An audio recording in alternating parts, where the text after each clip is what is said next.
What is your name and the correct spelling? Okay.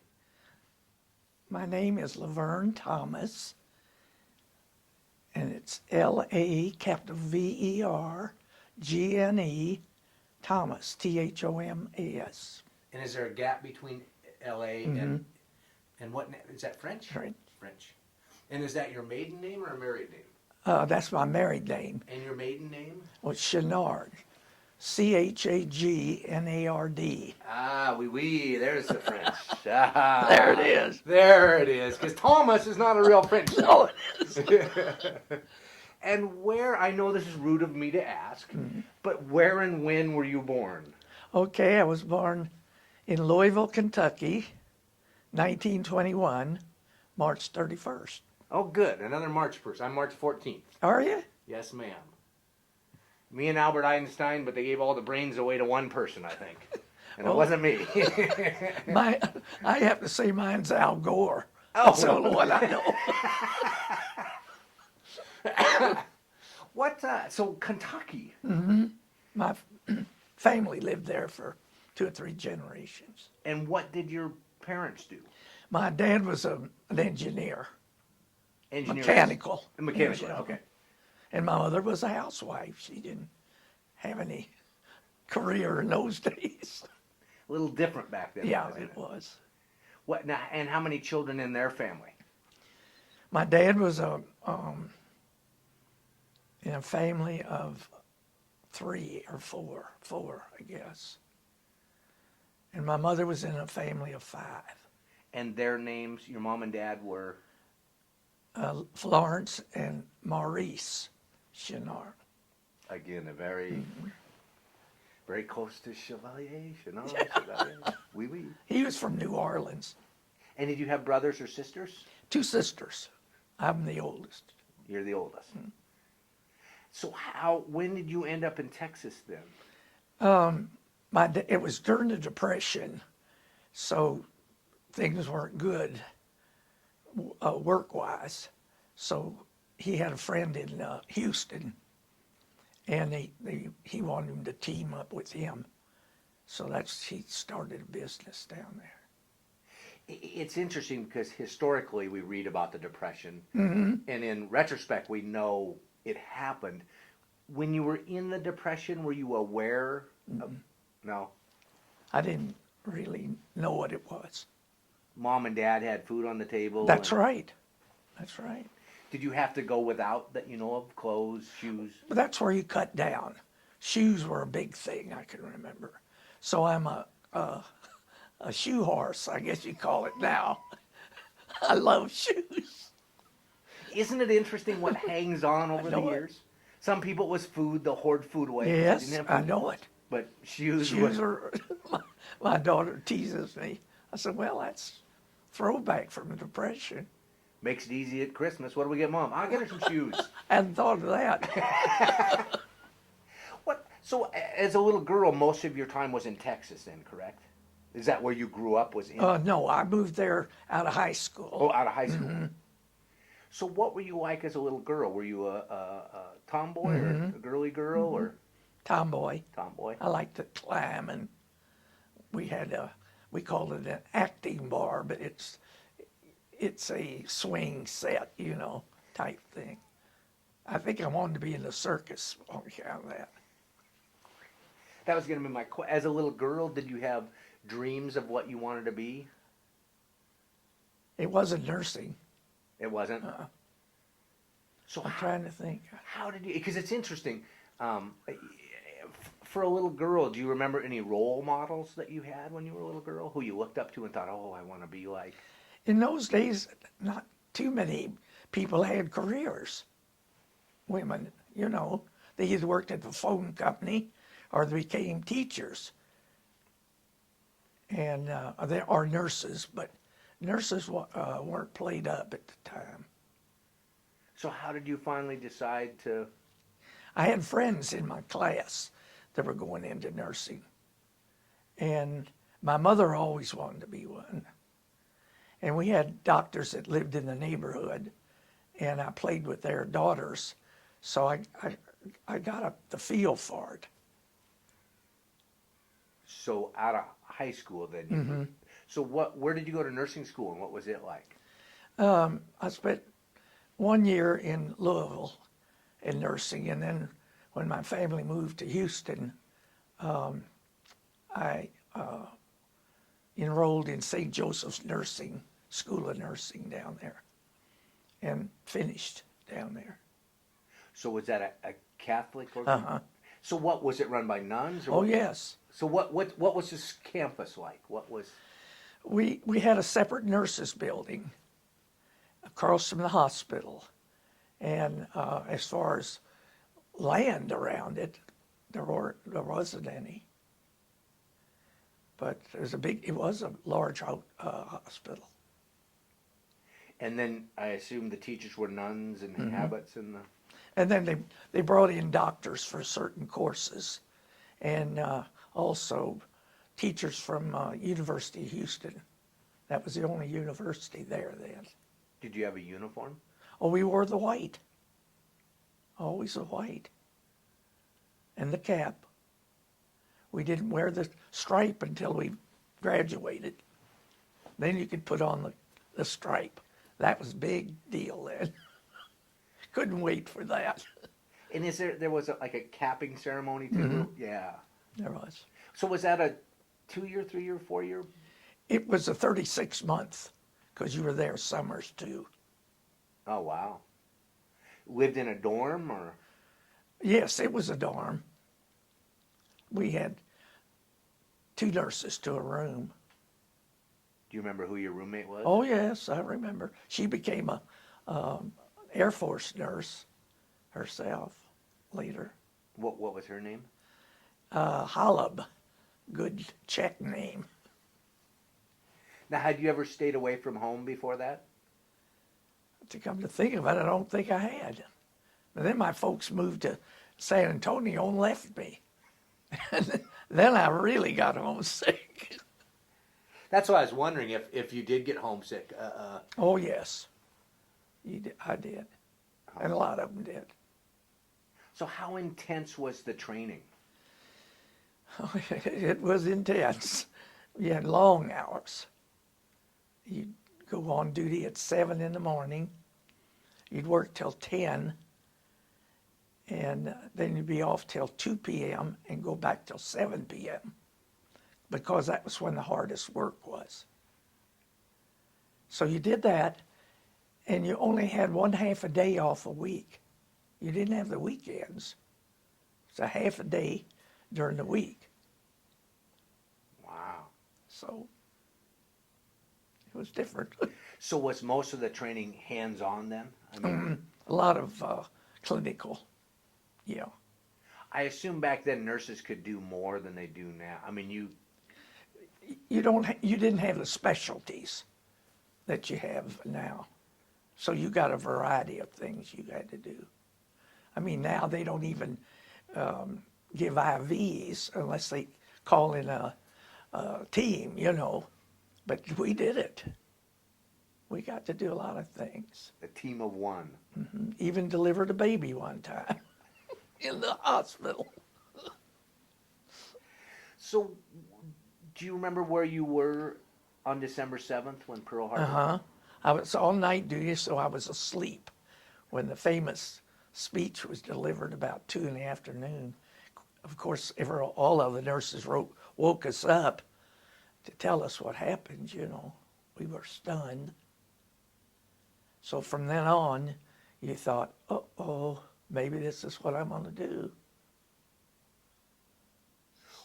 What year of nursing were you then? Were you almost done, or? I was a senior. Had about 10 months to go, I guess.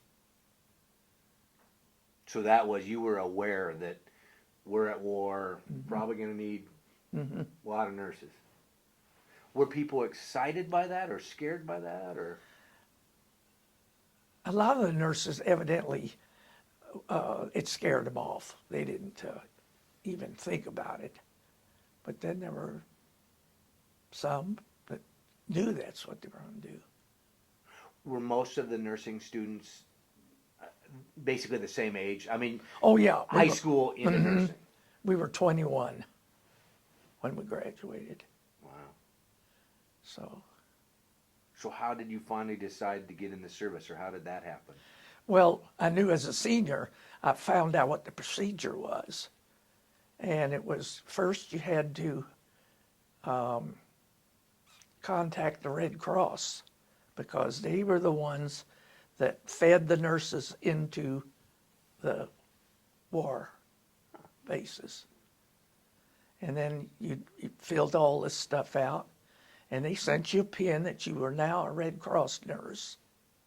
I don't have that in here, I don't think. But anyway, and then the recruiting office would say, okay, you come in and have a physical. That was the next thing. And then if you passed that, they said, okay, we'll send you a list of the places that you can go. You can pick one of them. And it was only just 3 or 4 maybe. And they were all not good.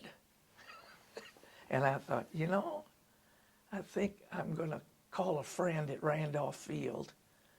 And he was a doctor out there, a flight surgeon, and ask him if they need nurses out there. And he said, I'll ask the chief nurse. So he had the chief nurse call me, and she said, yeah, we do. So I said, okay, I've got to call a recruiting nurse and tell her what I'm going to do, I want to do. And I said, they need nurses out there. And I said, I'd like to go. And she said, oh, all right.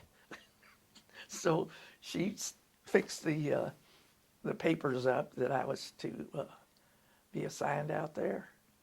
So I stayed there almost a year. I liked it. I liked the planes, like going up in those basic trainers and the advanced trainers and that sort of thing. And then a flight nurse flew in there one time to stay overnight. I don't know what their job was, because we didn't have any patients to evacuate. So I started quizzing her about it. And she said, yeah, well, just apply for an application and see, what they can do. So I did.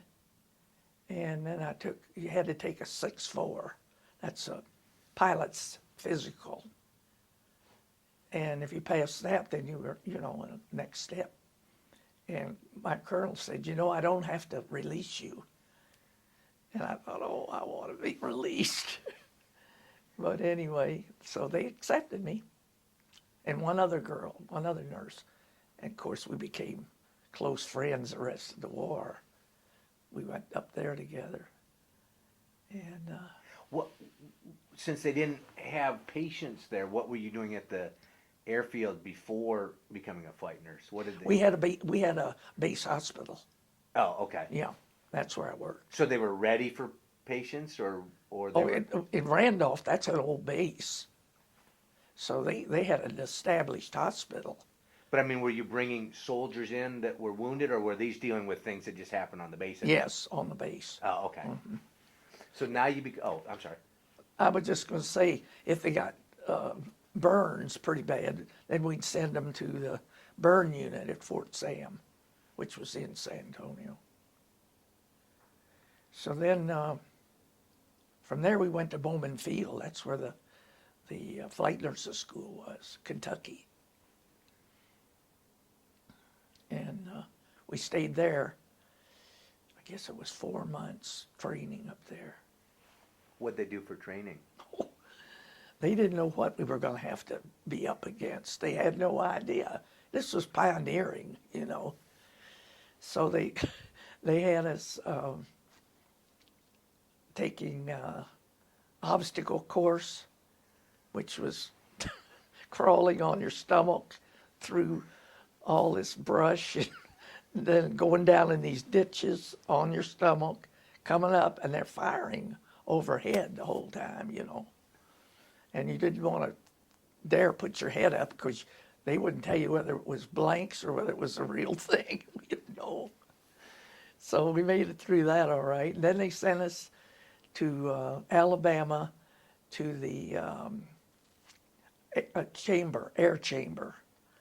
And then that was a tank where they had a simulated altitude. And then they'd go up, so many thousand feet and see how you reacted. And then you'd get so far up you couldn't write your name straight. They'd have you doing that. And we were woozy and that sort of thing. But I didn't get sick. Someone got sick, but I was all right. That's good if you're in a plane. I know it. Now, were those in my mind, I see all these old drill sergeants running you through all this. Did you have a bunch of men? Yeah, oh, yeah. And how no women running this stuff. So how were they? Did they say, we're going to take these girls and... Yeah, give them the worst. Let's see how much they can take. Oh, dear. But anyway, we made it through that. And then we'd have to go through ditching procedure, like you were flying over water, and then all of a sudden you had to bail out, and they made us put on a Mae West, inflated, and at the end of a diving board in a pool, you had to jump off of it. And of course, we people who could swim didn't think anything about it. But some of those nurses I read not too long ago said that was the worst thing of the whole training. She was absolutely terrified. And then they had a body of a C-47 way up on stilts, and they make you wear your parachute, and you jump.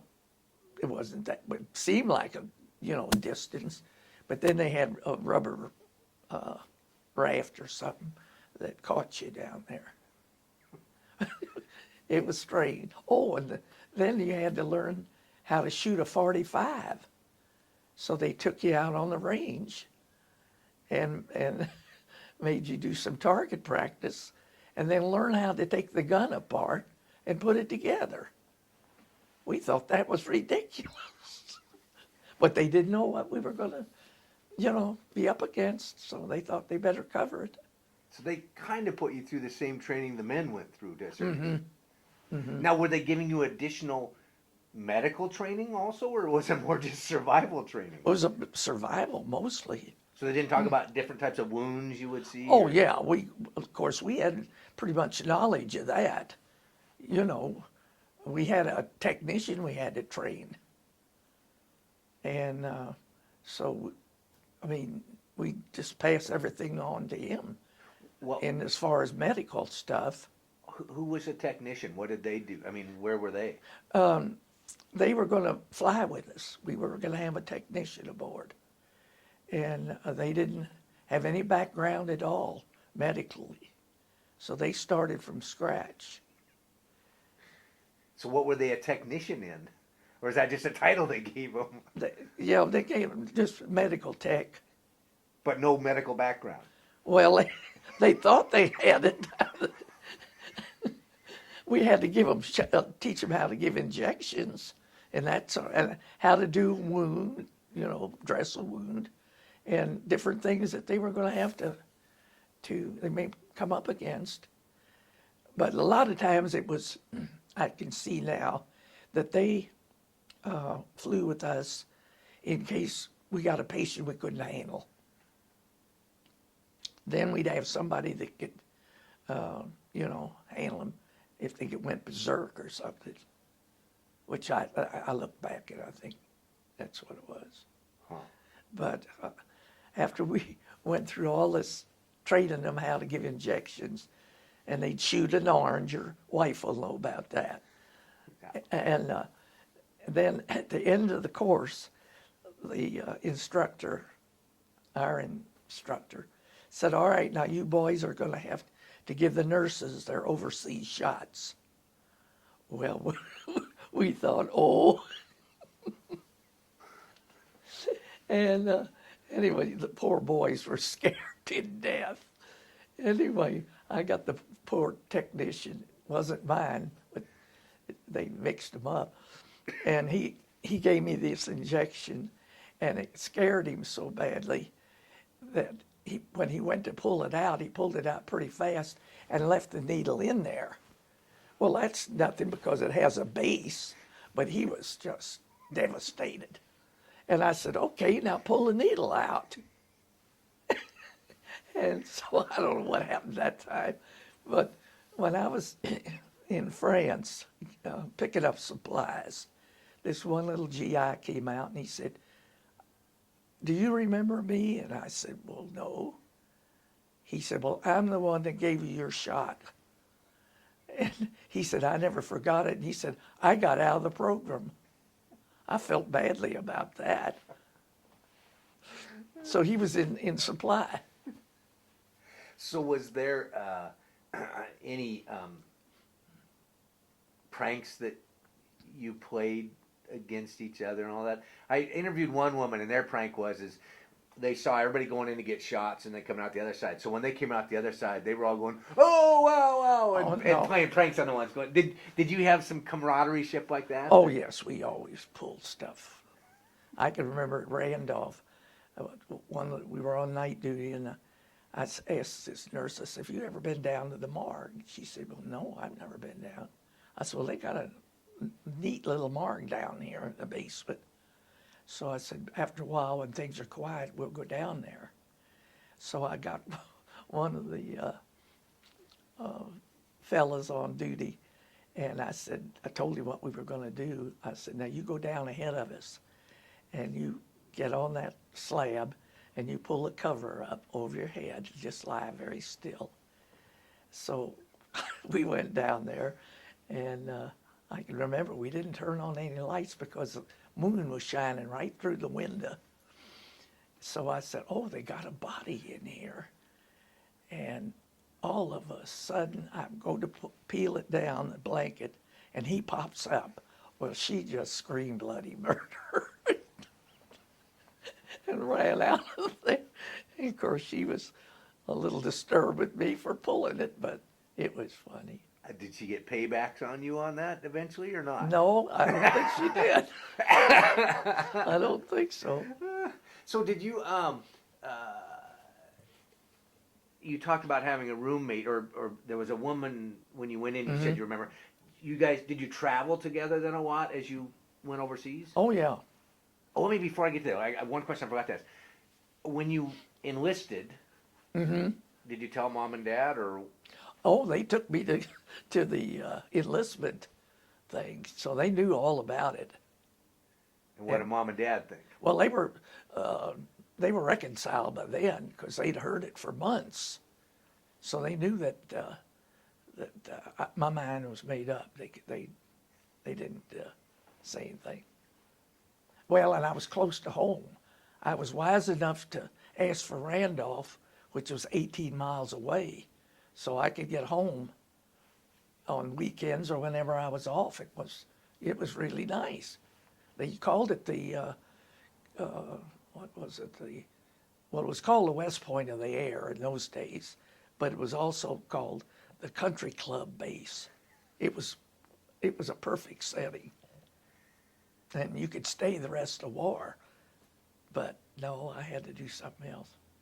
Sounds like it was easier than nursing school because you actually got some time off. Yes, much easier. Yeah, now, when you join, do they do the whole swearing in ceremony, raise your right hand and all that, or? Yes, because I went before a notary public. That's what I remember doing. No, it wasn't a formal situation. But anyway, but my roommate that went over from Randolph with me to go up to Louisville, of course, we were assigned to the same squadron, which was great. So we were roommates all through the war. What was her name? Mary Worthington. And what squadron? We were the 814th over there, 814th Medical Evacuation Squadron. Now, how did you finally find out? Because you chose to go overseas, correct? Well, when you got into flight nursing, that was automatic.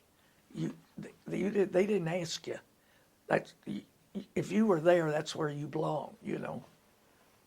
So how did you find out where you were going and where did you go? They just told us, after we'd been there a while waiting around, after Christmas, it was in January sometime. And they said, well, okay, get ready because you're going. But we didn't know where we were going. We didn't know whether we were going west to the Pacific or whether we were going to Europe. So the only way we could figure it out was when we got on the train, we watched the road signs, and we were going east. So we knew we were going to Europe. So they put a bunch of you on the train and shipped you back east to ship out somewhere. Yes, it was New Jersey. There were 25 of us in this squadron, so we all went together. Now, before you went overseas, had you been able to talk to nurses that had already been overseas or people that had been there, so you knew maybe what you'd be facing? They were still over there. See, none of them had come back. Wow. We graduated in November of '43. So it was the 7th class that the school had. So it was pretty early in the situation. Did you hold rank? We went in as second lieutenants when you first went in to the nurse corps. Wow. We're all second lieutenants. Something to be proud of. Well, we knew that was just standard, And the young ones didn't expect to be promoted because of they almost went by age in the nurse corps because of experience, see. So I did make first, but it was overseas. So you then shipped out of New Jersey? Is that where they... Mm-hmm, on the Queen Elizabeth the First. And it was a big ship in those days. And it was in February 1st, and the Atlantic is so rough at that time of the year, it is unreal. And we really got to work out on that ship. And a lot of sick nurses on there. So what was it like being on that? Because I think of the QE as the Queen Elizabeth as a tourist ship and glamorous. I assume it was stripped down a little bit. Stripped down, to get as many as they could get on there. In fact, the men slept in shifts. That's how many were on that. So they had 3 shifts of sleeping on that. Not the nurses, but there were only, I forget how many thousands are on that ship. And only 25 nurses. And so I guess to protect us, they had a MP at the door all the time. So you were basically the only women on the ship. Yes. And it was a British ship. You had a British crew. And I remember the captain would invite us up to tea in the afternoons. Not every day, I don't think. And then they decided they needed entertainment on that ship. So they were going to put on a skit or two. And somebody had told them that I had done some dramatic things in high school, so they just submitted my name, unbeknown to me. All I knew that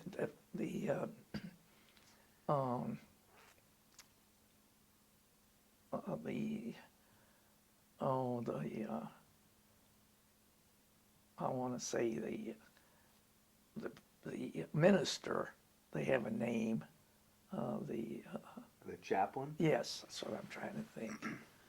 Anyway, the chaplain wanted to see me, and I thought, this big ship and the chaplain wants to see me, that doesn't make sense to me. So I went down there and he said, well, they're going to put on My Sister Eileen, and they need a couple women in it. And your name was submitted. And I said, well, let me read the script. It was pretty out there. And you probably know it. And So I said, well, I'm going to have to clear this through my commanding officer. If he says all right, then I'll do it. And he was pretty straight-laced, so I thought, he's not going to let me do it. He said, go. I think that's fine. I thought, uh-oh, I'm going to do it. And then I thought, it was a scene of the gal in the park with the, I think the Brazilian Navy or something in that. And anyway, the cracks were flying. So I had to get this outfit. Well, good night, all I had was uniforms. So I thought, what am I going to do? I had to have a tam, short skirt, and a blouse. So I knew I could wear a skirt of one of the nurses that was short, and it would hit me about there. And I knew that I had that all right. And then I had a top that belonged to a formal that was it was white and kind of fringy. And I thought, well, I'll just wear that top. And I thought, now I have to have a tam. Where am I going to get a tam? Well, the British Navy seamen wore tams. So I said, well, I've got to get a tam. So I said, can I take somebody with me to knock on the door, some GI of these where they were quartered, to see if I could borrow this tam. And he said, I knocked at the door and he looked at me like I was from Mars. And I told him what we were going to do. And he said, oh yeah. He said, here, take it, you keep it for a souvenir. He didn't want it back even. So anyway, we did 6 shows, the same thing, because you couldn't get all of them in the big room. And it was something else. And a couple of the fellas that put this thing on were pros out of New York. So they had the script, they knew what they were doing. Thank heaven we had somebody that knew, you know. So you must have been on the ship for quite a while then. Well, about 5 days, I think. Oh, wow. Because we were going to dock in Scotland. That's where we docked. But, and then when I went into Normandy on one of the trips, I was there waiting for patients, and this GI comes out, the only one I saw around there. And he said, oh, I remember you. And I thought, what? I said, you remember me? And he said, yeah. He said, you were in that show on the Queen Elizabeth.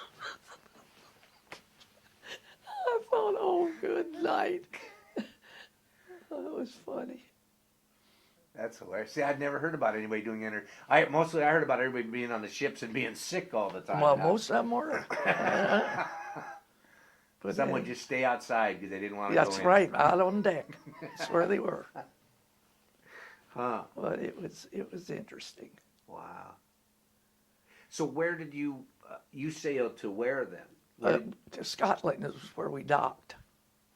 And then they dispersed you from there.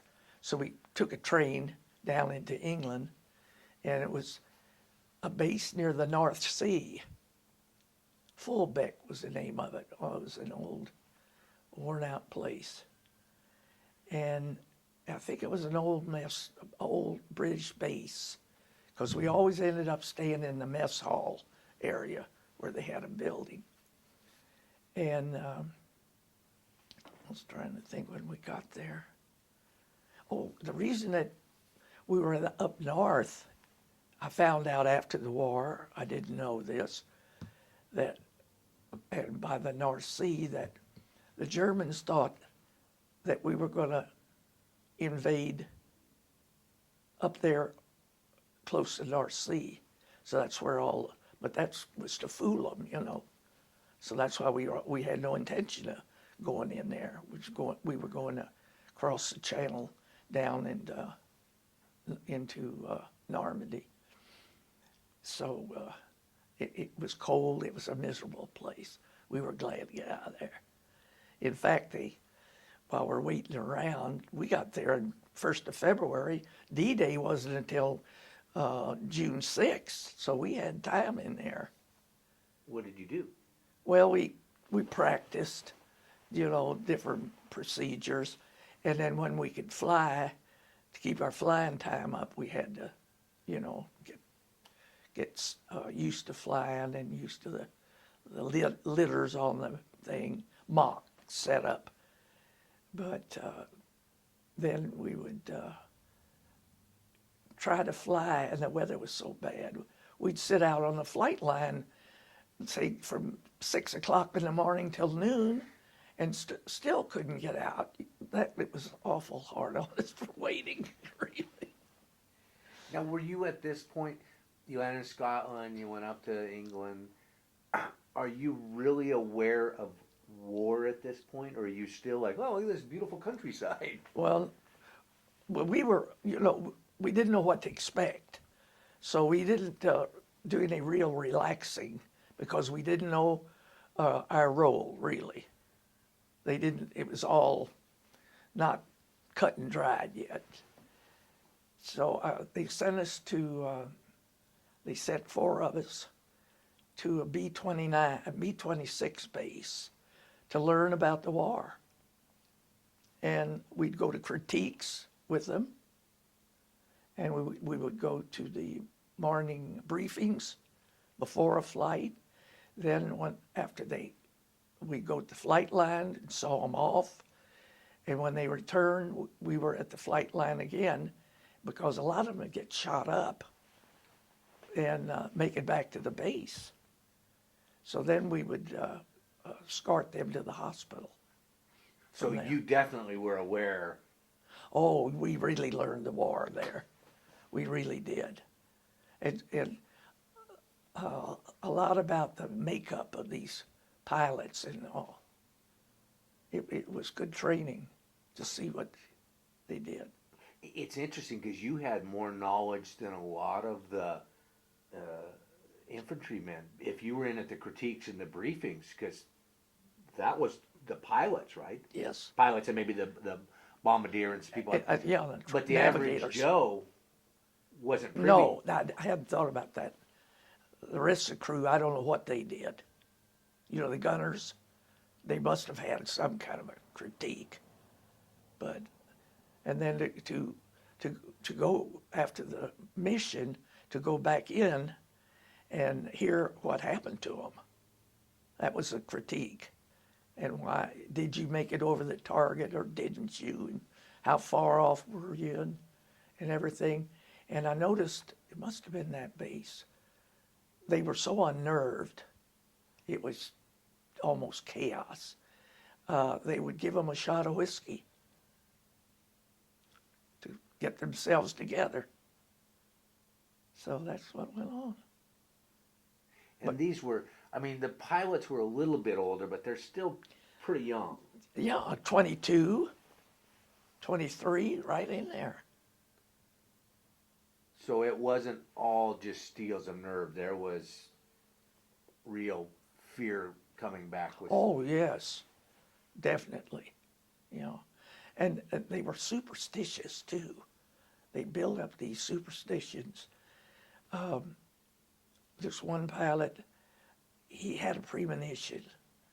So he decided he was going to he never attended the church service on the base. He decided he better. And he did come back. Well, that scared the other pilots to say, if you go to the chapel, then chances are you may not come back. So that wasn't too good. Did you get to actually know some of the pilots? Or? Oh, yeah, you made friends. It so happened when we first got there, my roommate and I sat down at a table with all these guys, and come to find out they were from Texas. Well, we didn't get to meet anybody else. I guess they thought we belonged there, and that was it. So, no, we kept the friendship up all through the war.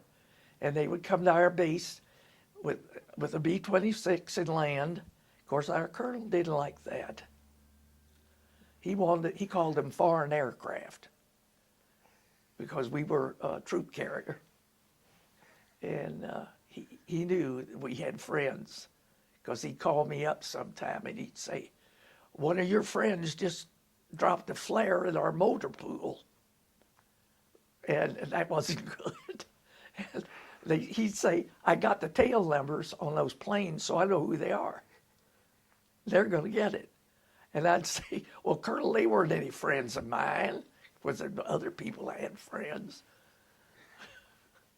Was that tough? I know a lot of the pilots sometimes talked about not making close friends among the pilots because you were always afraid of. Maybe that could happen. So, but with you, that there wasn't that. I didn't pick that up. Oh, that's interesting. The whole the guys from Texas. Now it's interesting because the history books paint the war as just a bunch of sex-crazed GIs. No. It sounds like maybe you were a connection to home for them. That's it. You bet. Huh. They would, every time chance they got, even if they could, were coming back from a mission, if they could touch down for a few minutes, it probably calmed their nerves, but we didn't realize that, you know. It was just something normal. Yeah. You know. Oh, and then the colonel got disturbed about the phone calling coming in to the nurses' quarters. So he thought, I'm going to put a stop to that. So he had the operators listen in on the calls, and it had to be strictly business, or you didn't get to talk to them, or you couldn't call out, and they couldn't call in. So I quick wrote these friends of mine at the 26th base, and I said, we're going to have to set up a code here because we're not going to get to talk or anything. Because a lot of times we'd want to get our day off and meet in London. We had to know you got short notice. So, and you had to use a phone. So I said, okay, I said, when you get a day off and you want to go to London, I said, you call and say that you want to come down and pick up a bomb site for delivery. And so that we had that. So that's what they did. And then when we called, we'd have to tell them that we had a bomb site ready for this base, and we wanted them to pick it up. And those poor GIs didn't realize that we didn't have any business with bomb sites, but it worked. Too funny. Yeah, it worked. But it cut us off from the outside world. I think that's what really disturbed us. All this is before D-Day. I was going to say, you're still training and yeah. prepping. And, Yeah. And is this group of about 25 nurses all at this base, or did they get spread out? I mean, are you a smaller group at this point of flight nurses, or is there about 20? Yeah, 814 was 25 nurses. And you stayed together? We stayed together. Oh, yeah. Except when they would assign a few of us here, there, and yon for a short time, like we did at the B-26 base, about 6 weeks or so. Then we came back to our base. So how far from London were you? We were 60 miles northwest of London. So how would you, like, when you had a bombing site to go pick up or whatever, how did you get to London? Could you? Well, they take a B-26 and come after us and take it to London. And somebody else would fly it so they could get the B-26 back after they dropped us off, you know. But a lot of times, they were fairly close to London. We weren't. We'd take the train, but it took a half a day on the train going that 60 miles. They stopped everywhere. So was London going about business as if no war was going on, or was London kind of shut down a little bit? London was, they just tried to make out like everything was fine, you know. And I mean, you go to London, and why we did it, I don't know. because they had buzz bombs going over, and you supposed to take cover in the bomb shelters. They didn't want anybody out on the street. So when you heard them coming, you had to do that. That would be a little. Yeah, it was until you got used to it. And then it was no big deal. And then you thought, well, I might not get hit. The thing was when they cut out, as long as they were whistling, you were all right. It's when they cut out, you knew that you were in the area. Wow. But like I say, you got pretty used to it. So when you would go to London, what would y'all do?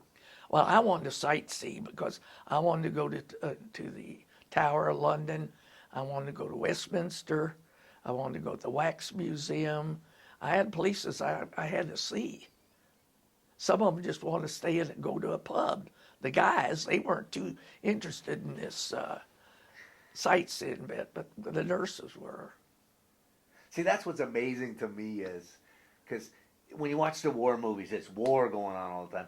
But yet, so many people I've talked about did war, but had a nice little vacation. Well, it was a different type vacation, but you could not, you had to have some relaxation.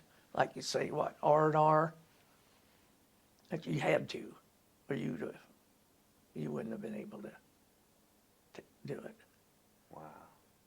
Wow. You'll never forget D-Day, though. The colonel called us and said, "This is it." And so we thought, uh-oh. So then it wasn't but a few hours we heard all our planes and other bases' planes, and you couldn't put a pin between planes. And it was dark because it was before midnight when they started. And the roar was just unbelievable. Because in those days, those planes were pretty noisy. All C-47s in our area, because those were the workhorses. And we knew that this was it.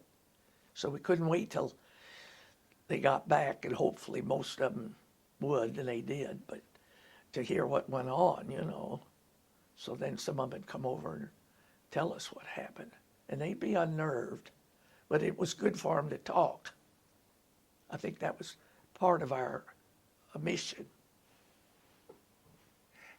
When you said you knew it was happening, did you have any idea what it was? Oh, yeah. So you had enough knowledge to... Oh, yeah. We knew what they were getting ready for. And we knew our work was going to start for air evac. But we had to wait till they cleared spots over there for us to land, a strip. Because it was, chaos over there. That had to be just amazing to see and hear all of those planes. It was something you'll never forget. It's just, it was unbelievable. So when did you get called into action, and when did they say, okay, we're Okay, ready? it was D-Day plus 14. So it took that long to get things cleared up, to get in there. And it still was rough,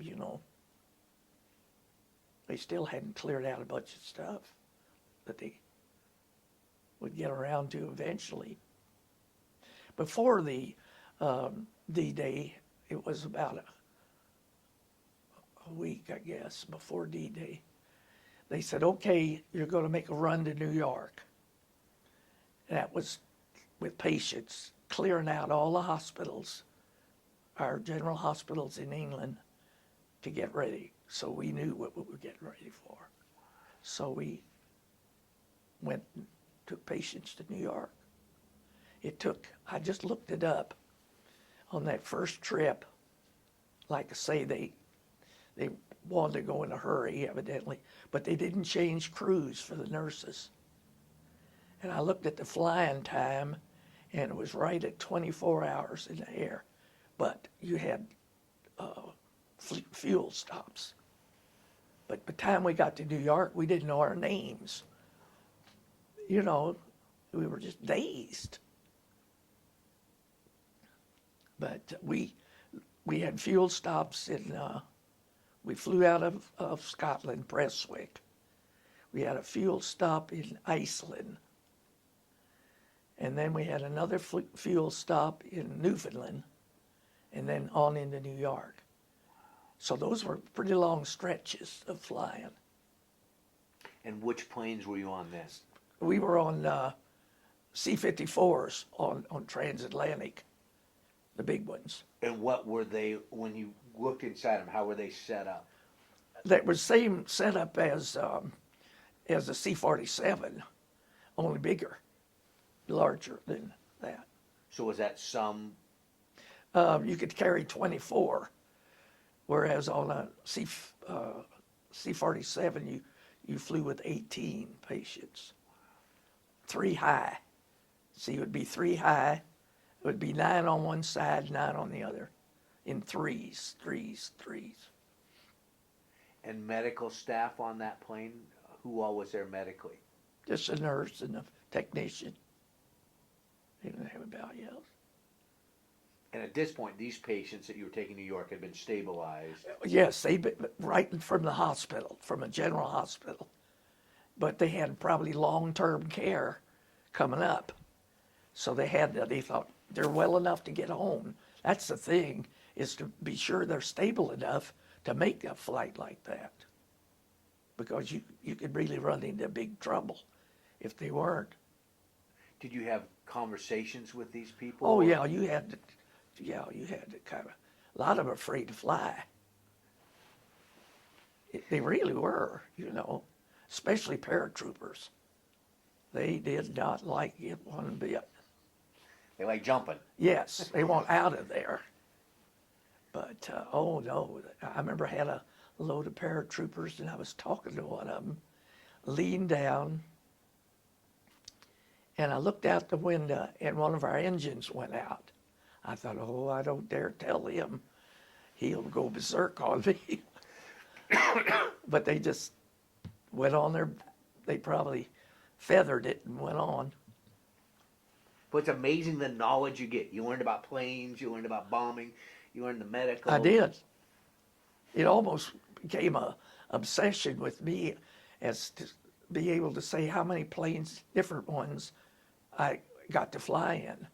Like a B-17, a B-26, a B-24, and I don't know, of course a C-47 and a C-54. I was trying to think. Of course, we had a few advanced trainers over there they used for I don't know, shuttling, I guess. I'm going to do one thing. I'm going to move a microphone. It's interesting because I've never heard anybody talk about flying people over to New York, which again, the foresight to know that they were clearing out beds, getting ready for D-Day. So you flew about 24 hours to get there, and then did you just round trip and come right back, or did you get? But they held us up about, I don't know, a few days before we could get back because they had priority crews. They wanted to get there ahead of us, flying crews. So we had to wait till there were spots for us to get back. And then we got back into Prestwick, and there was no plane to take us to our base. Well, we were sitting around there wondering what was happening. So one of the nurses got disturbed, and she said, I'm calling the colonel. So she called down there. She said, there's nobody to take us back home.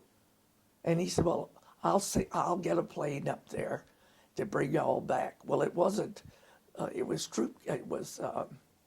Wasn't troop carrier.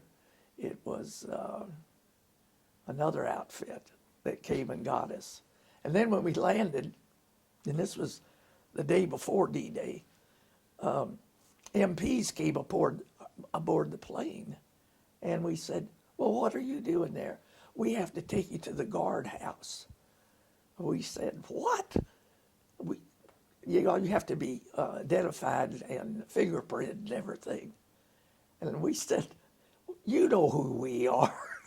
We belong on this base.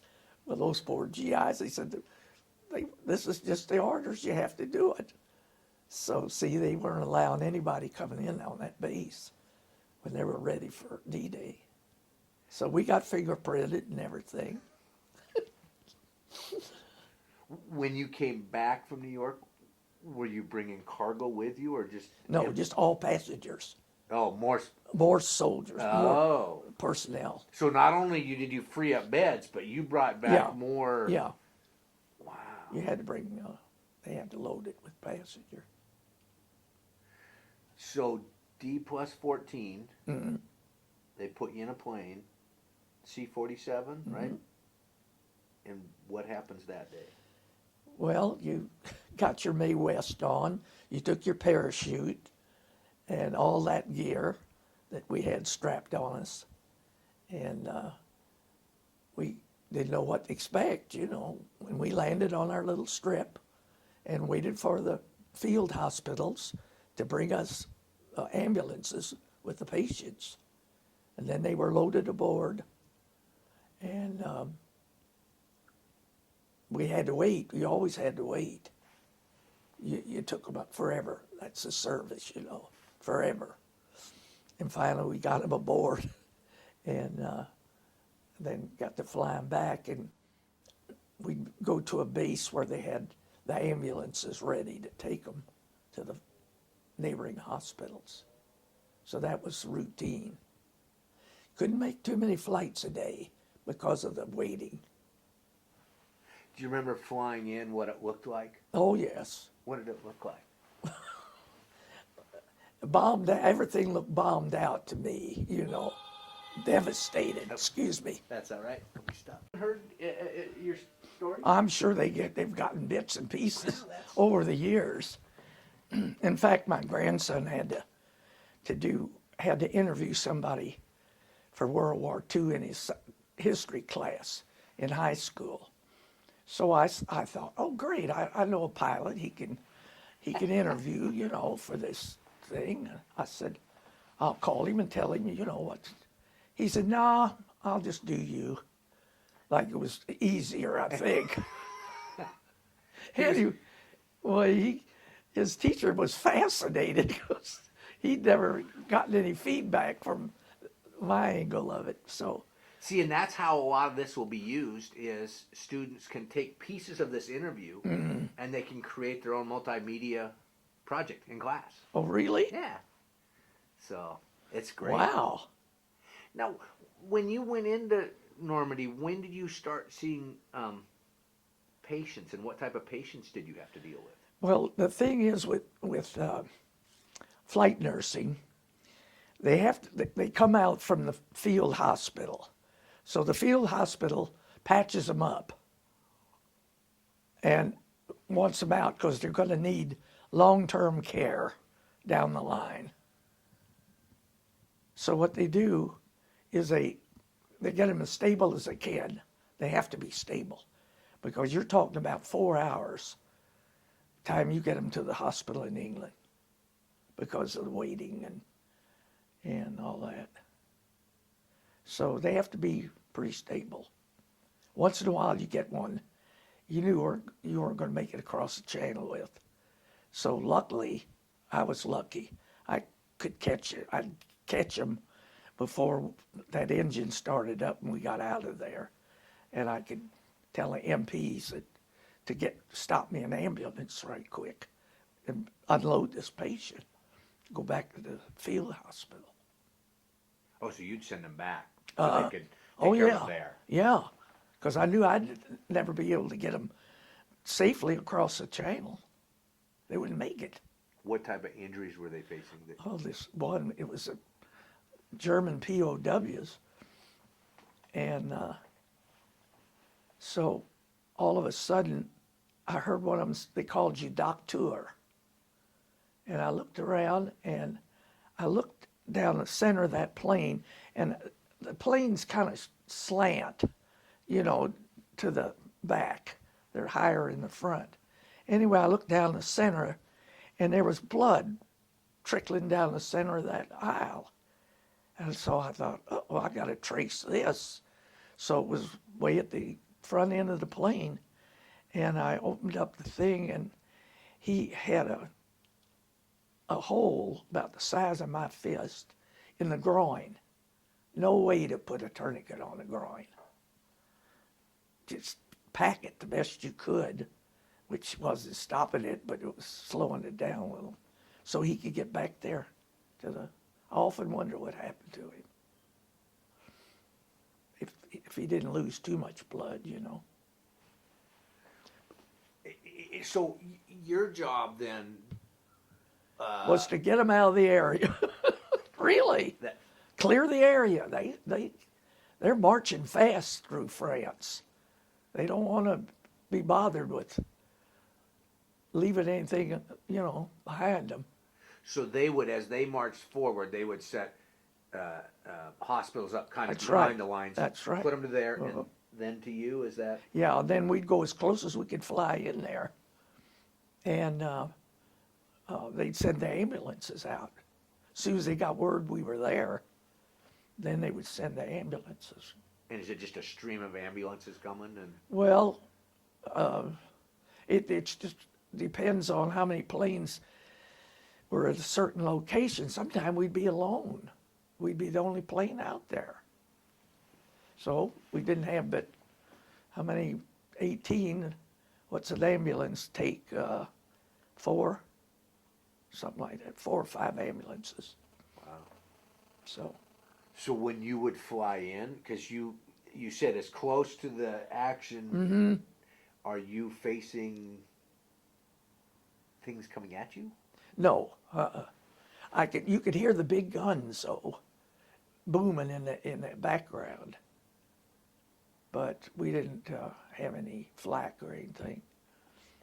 The only flak we got was coming back to England, and you had to be over there by 6 o'clock. You had to cross the channel before 6 o'clock coming from Europe, because then the colors of the day changed, and you didn't know the code, so they think you were the enemy. So we didn't quite make it, and I looked down in the channel and I saw these ships and these red puffs of smoke flying up. I thought, what in the world is this, you know? And the pilots got excited, and I thought, uh-oh, this isn't good. So we made it. There was about three planes, I guess. So we landed as fast as we could. I don't know where in England, but we got out of the air. And this is friendly fire. This is our people. That was a British firing Navy. at, yes. But that's, you know, they're protecting their coasts. It wasn't their fault. It was ours. We'd have gotten shot down, you know. And I remember the crew chief firing every color he could think of from a Very pistol, and he wasn't getting the right combination. And one of the red flares hit the cockpit of the plane flying on our wing, and that poor guy thought he had it. He thought he was shot with that red flare hitting the glass, you know. I'll never forget the expression, or it's close enough to see him. The expression on his face was horrible. Because you have windows out where you are. I mean, you can see out of the plane. Oh yeah, You're we have regular windows like any passenger plane, same windows, you know. It was just a stripped down commercial planes is what they were. And the service just took their own. What did it sound like flying in one of the? It was pretty loud. It was pretty loud. Just a constant. Mm-hmm. Mm-hmm. And you said when you would fly close enough to the other plane that you guys would stay together. Yeah, well, they usually flew in a 3-plane formation, you know, what they call V formation. And we were coming into France one time, and I just had waiting our turn to land, and I looked out the window on my left, and I couldn't believe what I was seeing, and it happened so fast that all I saw was a thing of fire, and then I looked down and there was a big thing of smoke coming up. The plane on our wing had a mid-air collision. What happened? And we peeled off like we were in a fighter plane to get out. What happened was that they didn't have any control towers. Everything was done from a Jeep by radio. And I guess the poor little guy got mixed up on his landing and taking off direction. And that's what happened. So did he go down then, or just... Oh, he crashed. It was head on. Two planes are nothing, you know, disintegrated. So I remember being scared to get off that plane when we landed because I thought my roommate was in that plane. Yeah, but she was. It was one of the technicians. So. Are you, it's interesting because you talked about peeling off like a fighter plane. When you're flying, are you walking around and taking...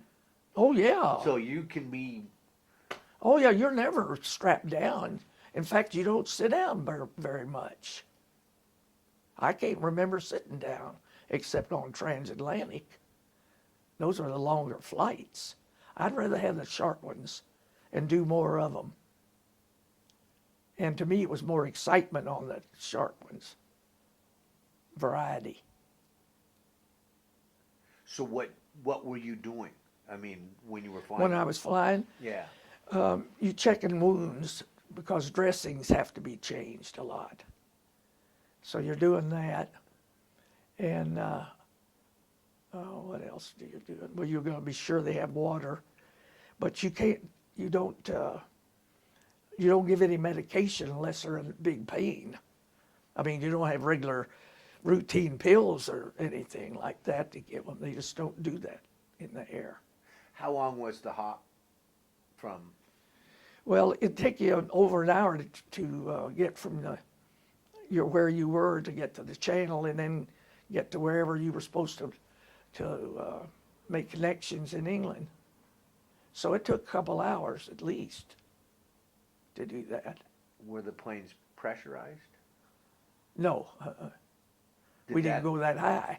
I was going to say, did altitude affect wounds and things of that? But you weren't. Not at our level. I'm trying to think what we flew.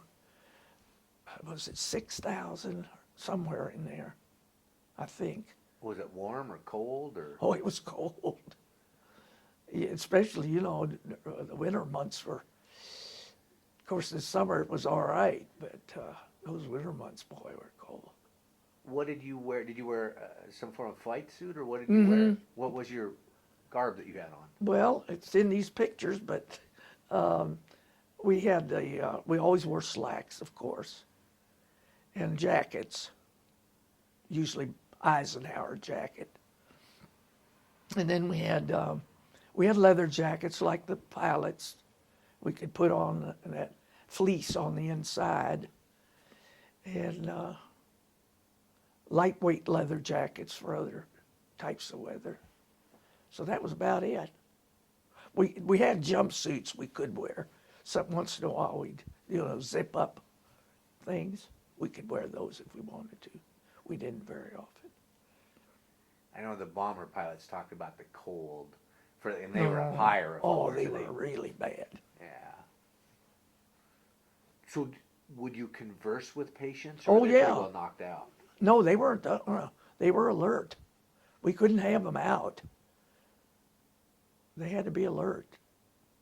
It was almost like triage in reverse. You know what I mean? Well, you're always the worst ones. You get first, But now on these kind of flights, it better be the better ones to make it. What did they talk about? They never much talked about what happened to them. They just didn't. They, I think they were most concerned about what's going over in their heads about where do they go from here? What are they going to do with me? Am I out of the war? Or are they going to patch me up? Am I going back? That's the thing. What was their hope? Well, they didn't say, but I had a good idea that they hoped they didn't get back, unless they had such good friends that they were so devoted to that they didn't want to desert them. That had happened. They were anxious to, you know. But most of them were pretty quiet. Dazed? Yeah, some of them were, yeah. But you knew they were thinking about, am I going home to my family or something, you know. Of course, they knew they had to go in England, to English hospital first, or our American hospital in England. And they didn't know how long that would be. Huh. So they did things in steps. True military. Yeah, that's true. You got that right. And like you said, hurry up and wait. That's exactly what it Yeah. was. I'd hate to think how much time I had spent just waiting. So nursing-wise, a lot of what your duty was, you didn't have to do as much hardcore nursing as maintaining. Mm-hmm. So checking wounds, if something happened, you would Yeah, deal with that just to basically keep them safe to get them to Yeah, hospital. keep them together, really, until they got the next, you know, where they could get the fine care, fine-tuned care. So on board, you had a pilot, a co-pilot, technician, and a nurse? Yes, and sometimes, a lot of times we had a crew chief too. We almost always had to have a crew chief. And when we got really busy after some of these big battles they had there, we were sending more planes in there. So we split up. The technician would have to go alone. And then, of course, we went alone. And a lot of times I'd have to call on the crew chief and they were good about checking, you know, out of the front. They'd stick their heads out and see what was going on, if you needed something, or because I had a litter strap break, these straps. And so that meant one patient, they were Germans, one patient was practically on top of the other one at one point. He was. So I thought, I can't hold this up all through the flight, you know. So I just waited till he came, and it wasn't too long. So he fixed that up. You know, it's stuff like that that women can't do. Did you have communication with the... No. You just had to wait. Yeah. None of this technical stuff. I'm going to adjust your mic one more time, just a sec here.